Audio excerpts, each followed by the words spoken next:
جزا اللہ عنا محمد صلی اللہ علیہ وسلم ما هو اہلہ۔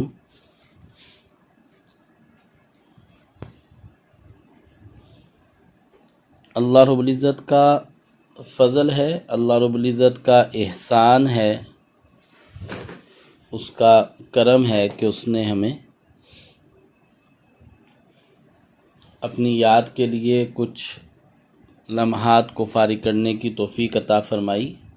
یہ اس کے فضل کے بغیر ممکن نہیں ہے۔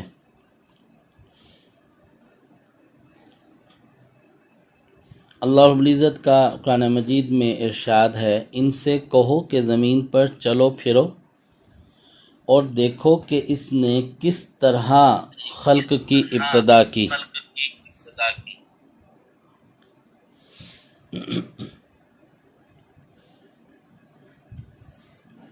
آج کا ہمارا عنوان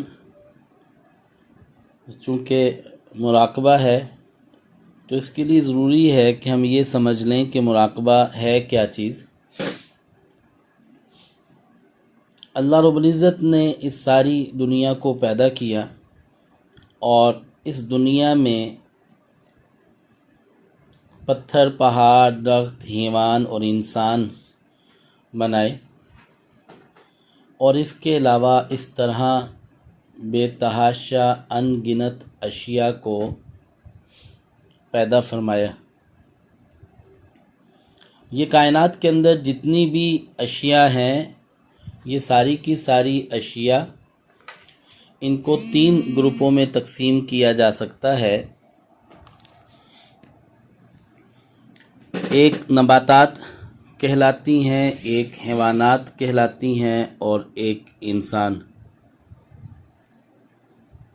اب نباتات اور حیوانات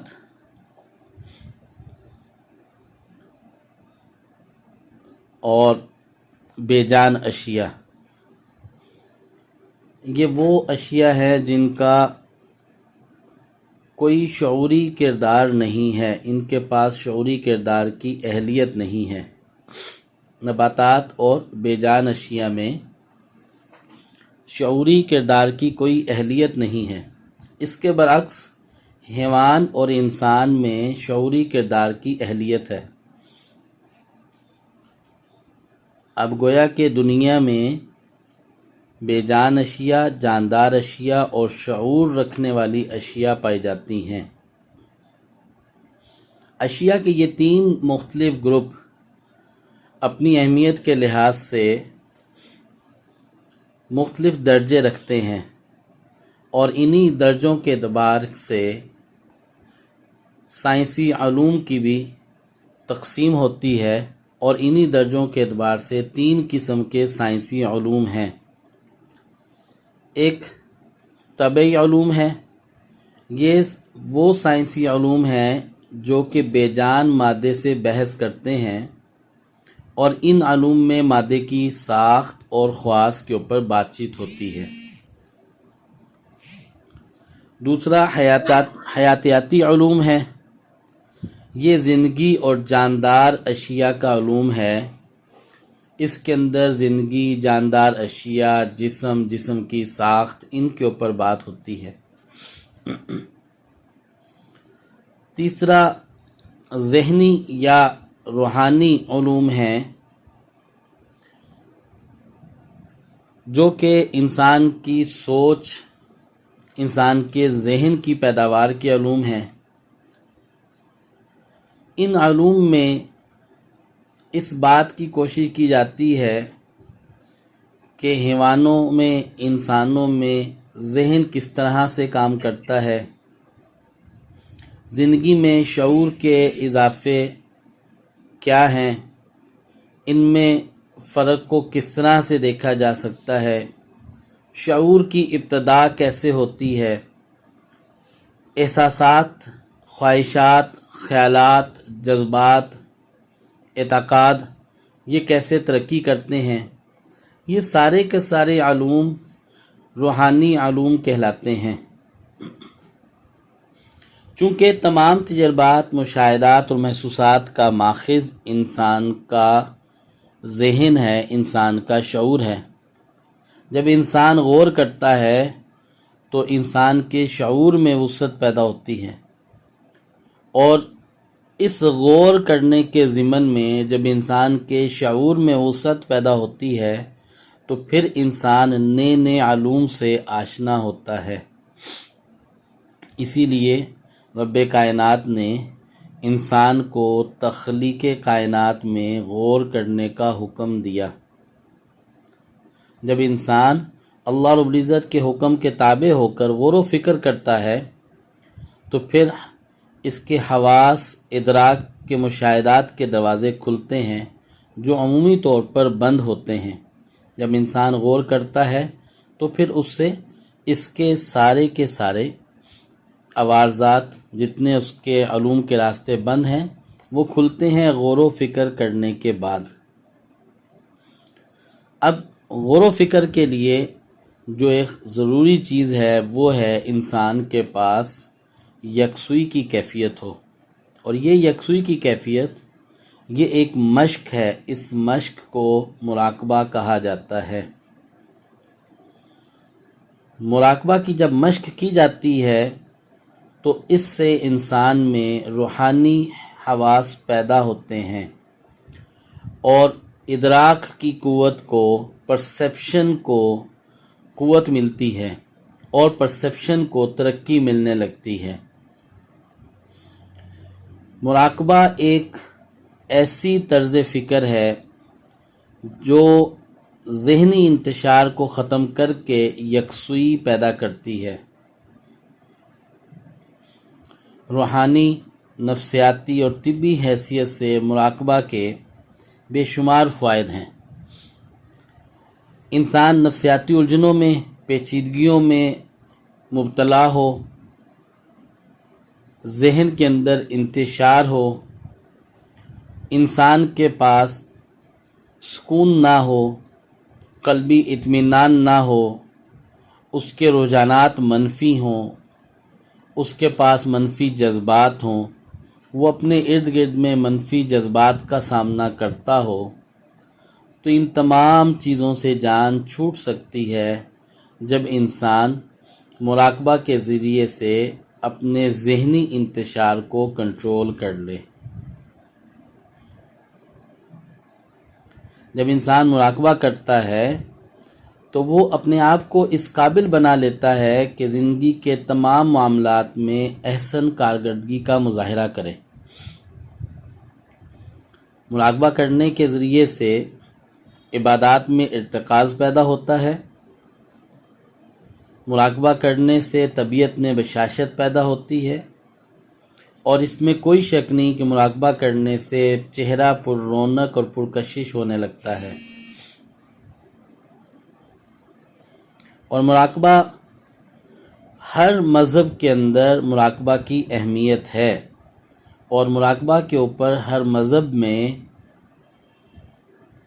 توجہ دلائی جاتی ہے، اور ہر مذہب کے اندر ایک طبقہ ضرور ایسا ہوتا ہے جو اپنے آپ کو اس قسم کے انتشارات سے محفوظ رکھتا ہے۔ اور اس بات کے اوپر غور کی جاتی ہے کہ جب انسان میں یکسوئی، گہرائی اور ارتکاز کی توجہ ہو تو اس سے خود بخود جسم میں پیدا ہونے والی منفی قوتیں دب جاتی ہیں، منفی قوتیں ختم ہونا شروع ہو جاتی ہیں، اور یہ قوت انسان کو اطاعت خداوندی پہ لے آتی ہے۔ لہٰذا مراقبہ کو باقاعدہ سیکھا جائے، اسے سمجھا جائے، تاکہ ہم اپنی ذہنی انتشار کو ختم کر کے حقیقی معنوں کے اوپر اپنی زندگی کو گزار سکیں۔ اب ہم نے چونکہ مراقبہ کو اختیار کرنا ہے تو ہمیں پتہ ہو کہ ہم مراقبہ اختیار کر کے ہم کس منزل پہ پہنچنا چاہتے ہیں، ہمیں کن چیزوں کو اختیار کرنا ہے، تو اس کے لیے ہمیں کس راستے کو اختیار کرنا ہے۔ مراقبہ کے ذریعے سے اس وقت دنیا کے اندر لوگ دنیاوی نفع بھی حاصل کر رہے ہیں، اور اپنے دنیاوی کاموں کے اندر مراقبہ کر کے، یکسوئی حاصل کر کے، اپنے ذہنی انتشار کو کنٹرول کر کے کیا کرتے ہیں؟ اپنے اندر مختلف صلاحیتوں کو پیدا کرتے ہیں، مختلف صفات کو پیدا کرتے ہیں، اور ان صفات کو اپنی دنیا کے نظام کو چلانے کے لیے بروئے کار لے کر آتے ہیں۔ ہم نے مراقبہ سے کیا کرنا ہے؟ ہمارا جو مقصد مراقبہ سے جس چیز کا حصول ہے وہ یہ ہے کہ ہمارے مراقبہ کے ذریعے سے ہمارے نفس کا تزکیہ ہو جائے، ہمیں معرفت الہی مل جائے۔ اب جب نفس کا تزکیہ ہوتا ہے تو پھر معرفت الہی ملتی ہے۔ اسلام میں تزکیہ نفس سے مراد انسانی شخصیت کی ایسی نشوونما ہے جس میں انسان ایسے تمام کام کر سکے جن کے کرنے کا اللہ رب العزت نے حکم دیا ہے، اور ان تمام کاموں سے بچ سکے جن سے بچنے کا اللہ رب العزت نے حکم دیا ہے، اور یہ اس وقت تک ممکن نہیں جب تک انسان کی شخصیت کی نشوونما نہ ہو جائے۔ یہ ضروری ہے کہ انسان کی شخصیت کی نشوونما ہوگی تو پھر انسان کے اندر ایسی صلاحیت پیدا ہوگی کہ وہ ان کاموں کو کرنے والا بنے جس کا اللہ رب العزت نے حکم دیا ہے، اور ان کاموں سے بچ جائے جس سے اللہ رب العزت نے منع کیا ہے۔ ہمیں یہاں پر اس بات کو سمجھنا ہوگا کہ انسان کی شخصیت کس طرح بنے گی، اس کی شخصیت سے کیا مراد ہے، اور شخصیت کن صفات کی حامل ہے۔ جب ہم اس پہلو کو سمجھ لیں گے کہ انسان کی شخصیت کس طرح سے بنے گی اور بنتی ہے، تو پھر ہمارے لیے اپنی شخصیت کو بنانا ہمارے لیے آسان ہوگا۔ انسانی شخصیت کن چیزوں کا مرکب ہے، کن چیزوں سے مل کر بنتی ہے؟ انسانی شخصیت بنتی ہے جسم، روح، فکر و عمل، انسان کی جبلتیں، انسان کے جذبات، تعقل، نفسی حرکات، عادات وغیرہ۔ ان تمام مرکبات کا اطاعت الہی میں ڈھل جانا ہی شخصیت کی تکمیل اور شخصیت کی نشوونما ہے۔ یعنی ہمارا جسم بھی اطاعت خداوندی میں ڈھل جائے، ہماری روح، ہماری فکر، ہمارا عمل، ہماری جبلتیں، ہماری عادتیں، ہمارے جذبات، ہماری نفسی محرکات، ہماری عادات، ان سب کا اطاعت میں ڈھل جانا، یہ شخصیت کی تکمیل ہے اور یہ شخصیت کی نشوونما ہے۔ اور اسی کے حصول کے لیے اللہ رب العزت نے انبیاء علیہ السلام کا سلسلہ جاری فرمایا۔ انبیاء علیہ السلام اس دنیا میں جب تشریف لاتے تو ان کی زندگی کا مقصد کیا ہوتا تھا؟ ان کی زندگی کا مقصد ہوتا تھا لوگوں کے نفوس کا تزکیہ کریں، ان کی زندگی اور ان کے تمام احکامات اور طریقوں کے جتنے بھی زاویے ہیں سارے کے سارے اللہ نے عطا کیے ہیں اور اللہ رب العزت کے تابع ہو جائیں۔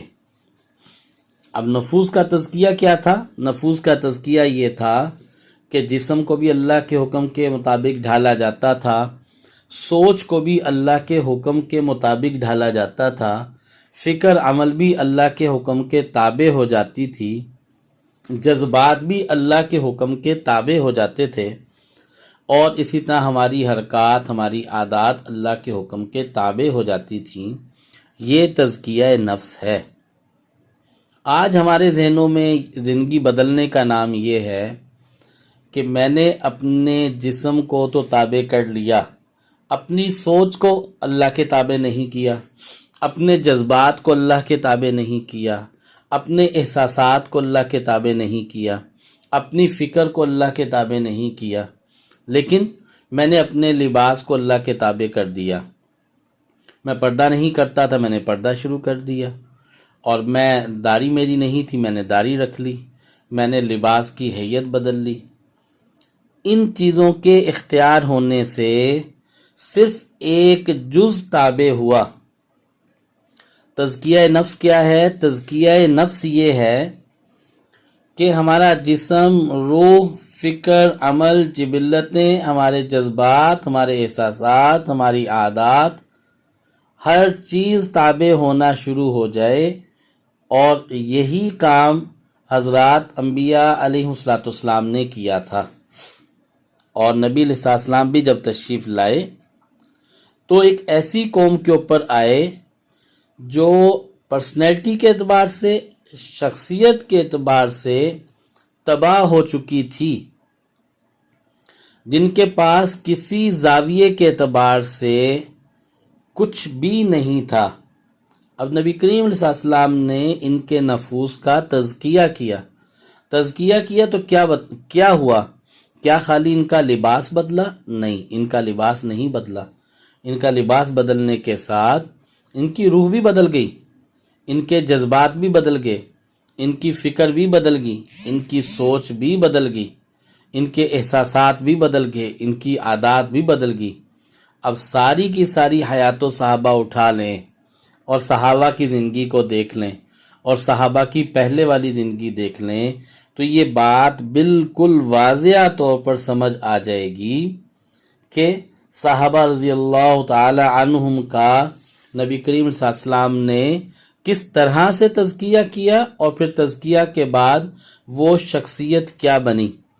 وہ جو شخصیت بنی وہ حقیقی معنوں میں شخصیت تھے، حقیقی معنوں میں شخصیت تھے۔ لہٰذا ہمیں اپنی شخصیت کی تکمیل کرنی ہے اور اس کا تزکیہ نفس جو ہے وہ ہم نے کرنا ہے۔ اب گویا کہ مکمل شریعت تزکیہ نفس کے لیے کافی ہے۔ اللہ رب العزت کے احکامات، نبی کریم علیہ السلام کے بتائے ہوئے طریقوں کو اپنا لینا شریعت ہے۔ اب چونکہ انسان اس دنیا میں رہتا ہے تو اس دنیا میں انسان کا تعلق اپنے خالق کے ساتھ ہے، انسان کا تعلق اپنی ذات کے ساتھ ہے، اور انسان کا تعلق دوسرے برینوں انسانوں کے ساتھ ہے۔ اب یہ تین قسم کے انسان کے تعلقات ہیں۔ ان تینوں قسم کے تعلقات میں اگر انسان اپنے حقوق و فرائض کو پہچانے اور پھر ان حقوق و فرائض کے اوپر اچھے طریقے سے چلنے والا بن جائے تو پھر وہ اپنے نفس کا تزکیہ کرنے والا بن جائے گا۔ اب یہ جو حقوق و فرائض ہیں، ان کو حاصل کرنے کے لیے، سیکھنے کے لیے اسلام کے 4 شعبے ہیں۔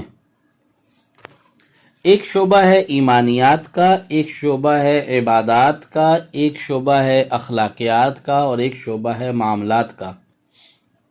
جو شخص ایمانیات کے اعتبار سے اپنے آپ کو مضبوط کرے، جو شخص عبادات کے اعتبار سے اپنے آپ کو مضبوط کرے، جو اپنے اخلاقیات کو سنوار لے اور اپنے معاملات کو اچھا کرے، جب یہ 4 شعبوں کو اختیار کرے گا تو ان 4 شعبوں کے اندر جب وہ رفتہ رفتہ اپنے آپ کو ترقی دے گا، گویا کہ اپنے ایمان کا جائزہ لیتا رہے اور اپنے ایمان کو بڑھاتا رہے، اپنی عبادات کو بڑھاتا رہے، اپنی عبادات میں خوبصورتی پیدا کرتا رہے، اپنی عبادات میں اخلاص لاتا رہے، اپنی عبادات کے اندر نکھار پیدا کرتا رہے، اور پھر اس کے ساتھ ساتھ اپنے اخلاقیات کو اچھا کرے، اپنے اخلاقیات کو مضبوط کرے، اور وہ رویے جن رویوں سے بد اخلاقی جنم لیتی ہے ان رویوں کو اپنے اندر سے نکالنا شروع کرے اور اپنے معاملات کے اندر مضبوطی لے کر آئے۔ جب ان سارے شعبوں کے اندر توازن پیدا ہو جائے گا اور ان سارے شعبوں کے اندر ایک خاص اعتدال پیدا ہوگا تو پھر اس اعتدال والی جو پرسنالٹی ہے اسے ہم اسلامی شخصیت کا نام دیں گے۔